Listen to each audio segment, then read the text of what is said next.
Ce chapitre sera consacré à la trigonométrie. On va commencer par une petite introduction. D'abord, c'est quoi la trigonométrie et à quoi ça sert? C'est très simple.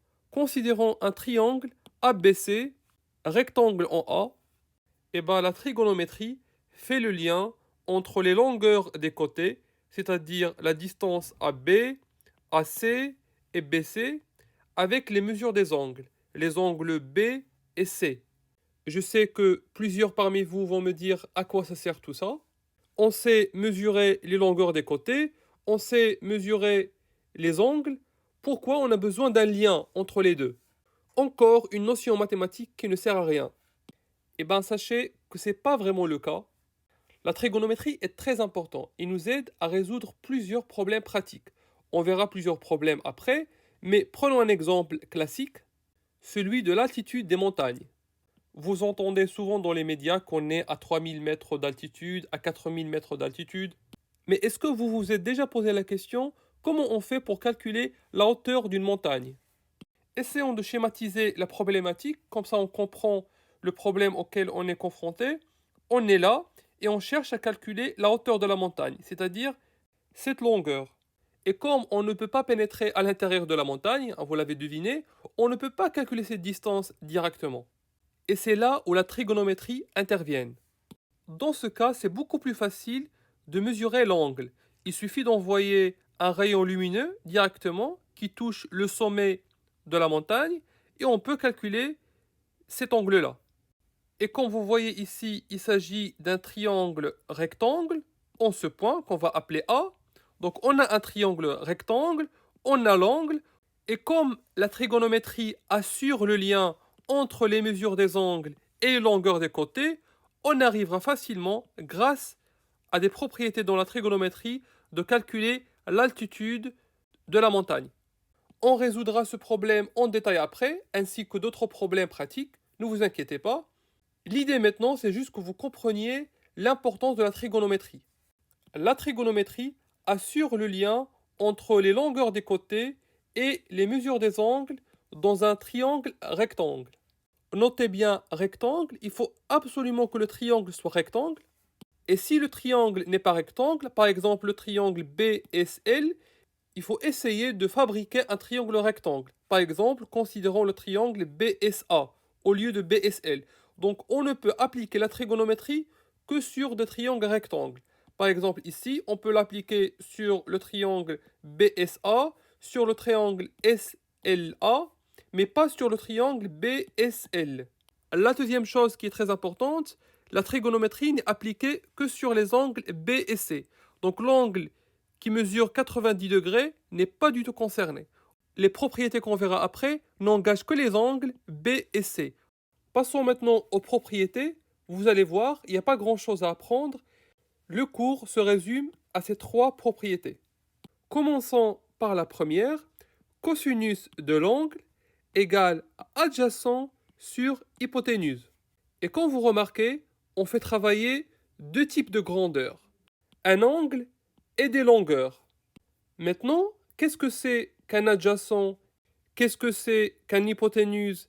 Et qu'est-ce que c'est qu'un opposé? Comme il intervient dans les formules du sinus et tangente, regardons ça sur notre triangle rectangle. Déjà, vous connaissez c'est quoi l'hypoténuse. C'est le plus grand côté d'un triangle rectangle et c'est le côté qui est en face de l'angle droit. Et ceci ne dépend que du triangle. Maintenant, passons à l'adjacent. Donc l'angle qu'on a ici dans les formules, je l'ai représenté ici. Adjacent, comme son nom l'indique, signifie à côté de l'angle. Comme on a déjà un nom pour ce côté, qui s'appelle l'hypoténuse, on va appeler l'autre côté, qui est à côté de l'angle, l'adjacent. Adjacent à l'angle. Et l'opposé, vous l'avez vu venir celui-là, celui qui est en face de l'angle. Opposé à l'angle, donc ça va être ce côté. Une remarque très importante, si l'hypoténuse ne dépend que du triangle, l'adjacent et l'opposé dépendent de l'angle. En d'autres termes, si je considère l'autre angle, eh ben, l'hypoténuse ne change pas de place, donc celui, le plus grand côté du triangle est celui qui est en face de l'angle droit, mais l'adjacent et l'opposé changent. Dans ce cas, l'adjacent à l'angle sera celui-là et l'opposé qui est en face de l'angle sera ici. Il faut toujours commencer par trouver l'hypoténuse, donc le plus grand côté est celui qui est en face de l'angle droit. Après, il faut regarder l'angle et chercher l'adjacent, c'est-à-dire l'autre côté qui forme l'angle, et l'opposé, celui qui est en face de l'angle. Et évidemment, ces propriétés ne s'appliquent pas sur l'angle droit. Les formules s'appliquent nécessairement sur l'un des deux angles aigus.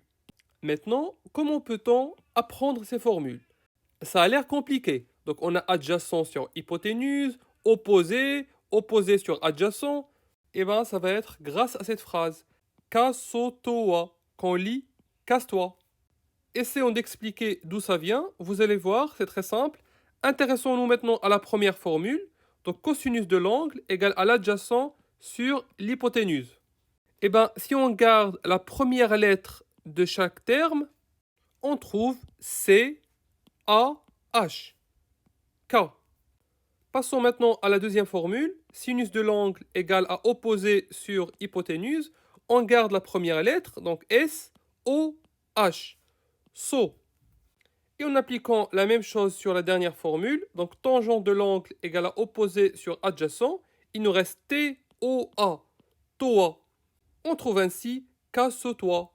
Voilà une méthode sympa qui vous permettra d'apprendre par cœur ces trois formules. Si cette vidéo vous a plu et que vous en voulez plus encore, cours, exercices et plateformes d'échange, venez vite visiter le site itop.fr. À très vite.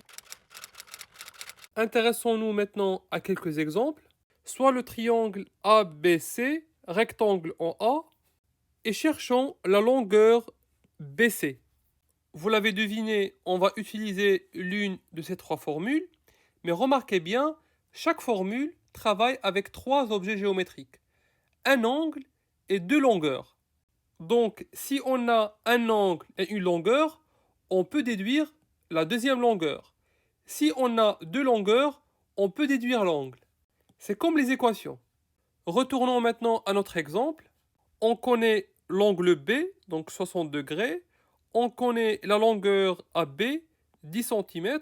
Maintenant, quelle est la nature de cette longueur par rapport à l'angle B? Qu'est-ce qu'on a dit tout à l'heure? On commence d'abord par chercher l'hypoténuse, le plus grand côté qui est en face de l'angle droit. Voilà l'hypoténuse.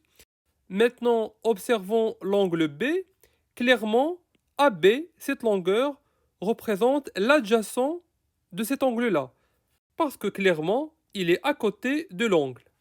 On écrit donc l'adjacent est connu, 10 cm. Et qu'est-ce qu'on est en train de chercher? On cherche la longueur BC qui est l'hypoténuse. Donc on cherche l'hypoténuse. Maintenant, quelle formule parmi ces trois travaille avec ces trois objets géométriques? Il s'agit de la première formule. Cosinus de l'angle égale adjacent sur hypoténuse. En remplaçant par les valeurs, donc cosinus de 60 degrés, donc l'angle égale à 60 degrés, égale à l'adjacent, donc 10 cm, divisé par l'hypoténuse qui est BC. On déduit que BC, l'hypoténuse, égale à 10 cm divisé par cosinus 60. Et on peut facilement calculer cosinus 60 degrés en utilisant la calculatrice. Et on peut après déduire la longueur BC qui sera en centimètres. Vous voyez que c'est très simple. Il faut toujours détailler ce qu'on a et ce qu'on cherche et après utiliser la formule appropriée, celle qui implique les trois objets géométriques utilisés. Considérons un deuxième exemple où on cherche la longueur AB. Comme d'habitude, on commence par recenser ce qu'on sait et ce qu'on cherche. Donc clairement, on connaît l'angle C, 30 degrés. Donc ici, on écrit 30 degrés. On connaît la longueur BC. Clairement, BC est l'hypoténuse. Donc l'hypoténuse est connue, 15 cm. Maintenant, qu'est-ce qu'on cherche? On cherche la longueur AB, qui est en face de l'angle, comme vous voyez. Donc il s'agit de l'opposé. On cherche l'opposé. Maintenant, quelle formule parmi les trois implique ces trois quantités géométriques? Vous l'avez deviné, il s'agit de la deuxième formule. sinus de l'angle égale opposé divisé par hypoténuse. En remplaçant, on trouve sinus de 30 degrés, donc l'angle égale à 30 degrés, égale l'opposé qui est la distance AB, la longueur AB, divisé par l'hypoténuse égale à 15 cm. On déduit que AB égale à sinus 30 multiplié par 15 cm. Évidemment, sinus 30, on peut le calculer grâce à la calculatrice. Si cette vidéo vous a plu et que vous en voulez plus encore, cours, exercices et plateformes d'échange, venez vite visiter le site itop.fr. À très vite. Dans cette section, on va expliquer comment utiliser la calculatrice. La première chose, et la chose la plus importante à laquelle vous devez faire attention, c'est mettre votre calculatrice en mode degré. J'explique. Quand on dit que cet angle mesure 60 ou 90, on rajoute toujours à la fin le mot degré. On dit que l'angle mesure 60 degrés, c'est-à-dire en utilisant l'unité degré. Mais sachez qu'il y a d'autres unités de mesure. On peut mesurer les angles en utilisant d'autres unités, autres que le degré, notamment le radian que vous allez découvrir au lycée. Afin de comprendre ce problème de multitude d'unités de mesure, prenons un cas concret, le cas des téléphones par exemple. Si ce téléphone par exemple va nous coûter 600 €, et ne va coûter que 550 en livres sterling, et il va peut-être coûter 700 $. Vous voyez très bien, quand l'unité change, la valeur change, même si on parle du même téléphone. Et bien sachez, pour les angles, c'est la même chose. Il y a plusieurs unités qu'on peut utiliser pour mesurer les angles. Donc au collège, on utilise le degré, mais sachez qu'il y a d'autres unités. Le problème, la calculatrice, elle est pour tout le monde. Pour les gens du collège, mais aussi pour les gens du lycée et les gens qui font l'université. Et donc, toutes les unités sont présentes sur la calculatrice. C'est pour ça qu'il faut s'assurer qu'elle est en mode degré. En d'autres termes, quand vous calculez cosinus 60 dans votre calculatrice, il faut qu'elle sache qu'il s'agit de 60 degrés. Sinon, le résultat sera erroné. C'est comme si, par exemple, dans le cas du téléphone, vous regardez 700 et vous ne faites pas attention à l'unité et vous payez 700 €, alors que le téléphone ne coûte que 600 €. Donc il faut vraiment faire attention à l'unité. Retournons à la calculatrice et aux angles, il faut s'assurer que votre calculatrice est en mode degré. Ça va dépendre du modèle de votre calculatrice. Vous pouvez chercher sur internet comment changer votre calculatrice, votre modèle, en mode degré. Sinon, tous vos calculs seront faux. Maintenant, passons à un autre cas de figure auquel on peut être confronté. Supposons qu'on cherche l'angle B. On connaît son cosinus, donc cosinus de B égale, comme on a dit, adjacent sur hypoténuse, donc 1 sur 2. Et on veut faire le chemin inverse. On veut chercher l'angle B. Eh bien, sachez que c'est possible grâce à une touche secondaire de la calculatrice, qui est généralement rangée au-dessus de la touche cosinus. Comme vous voyez ici, cosinus -1. Pour l'avoir, il suffit d'appuyer sur la touche Shift ou seconde, ça dépendra du modèle de votre calculatrice, et après vous pouvez utiliser cosinus -1. Clairement, dans ce modèle, on note cette fonction cosinus -1, mais sachez qu'on peut trouver dans d'autres modèles A cosinus ou arc cosinus. Et bien, ça dépendra du modèle de votre calculatrice. Mais sachez qu'il s'agit de la même fonction, c'est la même chose.